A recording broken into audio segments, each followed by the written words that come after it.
Bonjour et bienvenue sur F1 ITV pour le débriefing de ce Grand Prix d'Australie à Melbourne sur le beau circuit de l'Albert Park avec une superbe victoire de Charles Leclerc et de Ferrari. Charles Leclerc qui prend le large au classement du championnat. On va voir tout ça en commençant par cette nouvelle hiérarchie qui s'installe au sommet du peloton.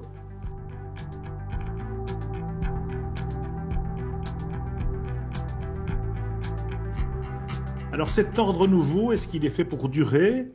Difficile à dire pour l'instant, on n'a jamais eu que 3 grands prix, il y en a encore sans doute 20, donc n'allons pas trop vite en besogne, mais il est vrai que la manière surtout dont Ferrari a entamé cette saison 2022 avec la F1 75 qui est une voiture très réussie, très belle surtout, et souvent on dit les belles voitures sont des voitures rapides, ou les voitures rapides sont belles, c'est selon. En tout cas, Charles Leclerc a impressionné son monde, au contraire de Carlos Sainz qui a été sans doute un peu malheureux et qui a enchaîné des concours de circonstances. Mais bon, le résultat est là, et pour Sainz, ça va être dur maintenant de se positionner autrement que dans le rôle de faire valoir ou de porteur d'eau pour Charles Leclerc, même si on sait qu'il est capable, l'Espagnol, de se refaire et de se montrer très compétitif. Ferrari devra peut-être à un moment donné décider quand même d'un ordre dans la Scuderia. Alors c'est vrai pour les autres équipes aussi. Ce qui est intéressant dans la domination de Leclerc, je trouve aujourd'hui, et en course on l'a entendu à la radio, c'est l'importance qu'il attache au point du record du tour. Alors c'est marrant parce que c'est jamais qu'un point, il a une telle avance et il domine qu'on pourrait se poser la question pourquoi prendre des risques pour aller chercher ce point-là. Et puis il le fait quand même. Il insiste lourdement même quand son ingénieur lui dit non, c'est pas la peine. Heureusement qu'il insiste d'ailleurs parce que Fernando Alonso aurait pu lui grappiller ce point, en tout cas lui empêcher de marquer ce point supplémentaire. C'est quand même le 3e meilleur tour en course de Charles en 3 Grands Prix. Donc l'air de rien, ça fait 3 points. Donc à la fin de la saison, ça peut toujours servir. Alors bon, ordre nouveau et hiérarchie qui prend forme, sans doute, puisqu'on voit que Red Bull, certes, ils ont la 2e meilleure voiture sur certains circuits, ce sera sans doute la plus efficace, mais la fiabilité n'est pas là. Donc ça, c'est inquiétant. Pour Max Verstappen, c'est quand même un 2e abandon en 3 courses, donc c'est lourd dans l'optique de la course au titre. On va voir comment Red Bull parvient à gérer cette crise un peu de la fiabilité sur les prochains Grands Prix. Et puis Mercedes qui est parti vraiment du mauvais pied cette saison et puis qui limite les dégâts autant que faire se peut, mais le fait plutôt pas mal. Alors toujours avec ce même problème de pompage, de marsouinage, comme on dit vilainement. Mais il est vrai qu'il limite encore les dégâts avec ce podium de George Russell, avec Lewis 4e. Et du coup, ça met Mercedes 2e au championnat constructeur devant Red Bull, et même George Russell 2e au championnat pilote devant Verstappen. Alors bon, de là à dire que Mercedes est la 2e force du plateau, il y a évidemment de la marge. On verra évidemment au fur et à mesure de la course au développement, parce que c'est ça qui va quand même faire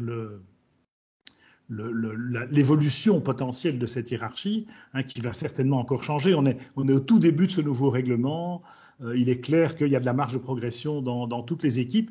Et puis en fonction des évolutions qu'on apporte, en fonction de la manière dont on gère ce développement, et attention, le budget plafonné aussi, parce qu'on ne peut plus faire tout et n'importe comment. On doit quand même faire attention aux dépenses. Et donc voilà, dans cet équilibre nouveau, on verra si effectivement un ordre nouveau se dégage. En attendant, pour l'instant, c'est avantage Ferrari et on se régale. Alors avec donc Leclerc en clair leader de la Scuderia, avec un match intéressant chez Mercedes entre Lewis Hamilton et George Russell. On a vu en course que Russell, alors il a eu un peu de chance, le jeune Anglais. Il a eu un peu de réussite, disons, sur le plan stratégique, notamment avec son pit stop sous voiture de sécurité. C'est ce qu'il a fait passer devant Hamilton, parce que Lewis était quand même un peu plus vite en qualif, et lui c'était devant en début de course, mais in fine, c'est Russell qui marque les points de la 3e place. Alors Pérez, il est 2e, il va sans doute le rester, en tout cas chez Red Bull. On voit mal, malgré sa belle pole du Grand Prix précédent, comment Checo peut arriver à inquiéter, ou sinon à inquiéter, du moins à faire jeu égal avec Max chez Red Bull. Du coup, on voit qu'il y a une hiérarchie assez claire chez Ferrari et chez Red Bull, a priori, qui se dégage. En revanche, chez Mercedes, est-ce que Russell va être en mesure de se hisser au niveau de Lewis Hamilton et peut-être, qui sait, de le taquiner? Eh bien, on verra. Ce sera en tout cas un des centres d'intérêt des prochains Grands Prix.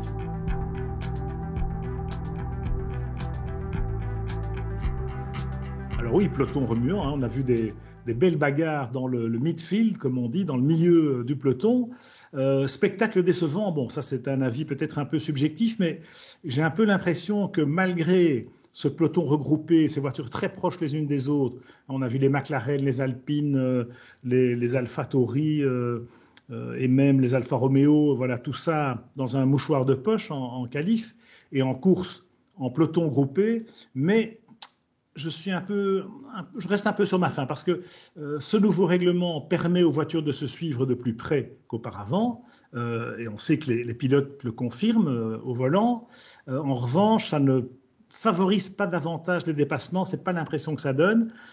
Ok, Melbourne n'est pas un circuit réputé pour sa facilité à dépasser parce que les zones de freinage sont trop courtes et que du coup, ben, voilà, on a moins d'opportunités de se hisser à la hauteur de l'adversaire, mais quand même, on a 3 zones de DRS et malgré ça, je trouve qu'on a été un peu chiche en dépassement. Il y en a eu quelques-uns, bien sûr, mais heureusement qu'il y a le DRS. Franchement, sans DRS, je ne pense pas qu'il y avait des dépassements à la régulière. Et c'est très frustrant parfois de voir un train-train de DRS, un peloton se suivre sans que des pilotes plus rapides, plus méritants ne puissent progresser dans la hiérarchie. On a vu là, notamment les pilotes alpines, Esteban Ocon qui a été longtemps bloqué par Alex Albon et qui finalement ne le passe que quand Albon rentre au stand au dernier tour. Et puis Fernando Alonso aussi qui, bon, il a manqué de réussite puisqu'on sait que Alonso se serait qualifié à l'avant de la grille, sans doute en deuxième ligne. Alonso était sur le podium aujourd'hui, donc voilà, ça se joue à peu de choses, mais quand on est enferré dans ce ventre mou du peloton, eh bien on ne s'en sort pas malheureusement parce que les dépassements ne sont toujours pas faciles. Alors ça va dépendre des circuits naturellement, on verra ce que ça donne à Imola déjà, le prochain Grand Prix, où là il y a quand même des zones de freinage un peu plus longues.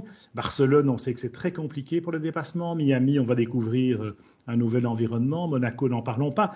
Donc voilà, le jury est encore dans l'attente de porter vraiment un jugement sur ce nouveau règlement et sur cette capacité à dépasser et donc à pimenter le spectacle. Mais bon, dans ce peloton remuant, on s'est quand même bien amusé avec là aussi cette hiérarchie, cet ordre nouveau qui s'installe. On voit qu'Alpine est quand même peut-être la 4e force du plateau, même s'ils n'ont pas pu concrétiser avec Fernando Alonso, même si Esteban Ocon a été un tout petit peu décevant en performance pure ce week-end.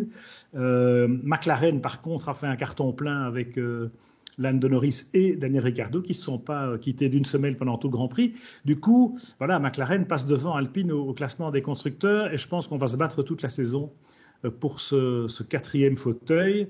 Parce que la 3e marche, elle est quand même un peu trop haute sans doute pour ces équipes-là, même si, là encore, ça va dépendre du développement et des capacités des équipes à faire évoluer les monoplaces en restant dans les clous du budget plafonné. Et puis bon, Alfa Tauri, Alfa Romeo, là aussi on est assez proche. Pierre Gasly finalement perd une place au profit de Valtteri Bottas en fin de course avec une petite faute, des pneus qui s'allument, voilà, il y avait du graining sur les pneus avant. Mais bon, ils marquent tous les deux des points. Et puis surtout, le coup de cœur de ce Grand Prix d'Australie, c'est pour Alex Albon avec la Williams qui va chercher un point vraiment à l'arracher, avec une tactique pour le moins audacieuse puisqu'il ne s'arrête pas avant le dernier tour. Mais chapeau à Alex Albon qui permet à Williams de retrouver un peu d'oxygène et peut-être de se profiler en digne successeur de George Russell à Groove.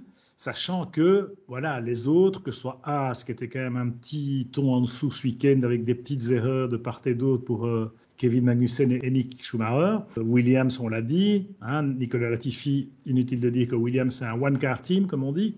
Et enfin Aston Martin, qui sont vraiment à la rue et qui n'ont rien fait évidemment pour s'en sortir en fracassant 2 ou 3 voitures pendant le week-end, même si Stroll a été très agressif dans ses défenses pendant la course. Mais bon, finalement, même s'il a été pénalisé, c'est pas ça qui l'a fait rétrograder au classement. Donc voilà un peu ce qu'on peut dire après ce Grand Prix d'Australie, très intéressant en termes d'enseignement. Et puis on est très impatient évidemment de se retrouver à Imola sur l'autodromo Dino et Enzo Ferrari pour retrouver peut-être, sans doute, Charles Leclerc à l'avant du peloton. Forza Carlo!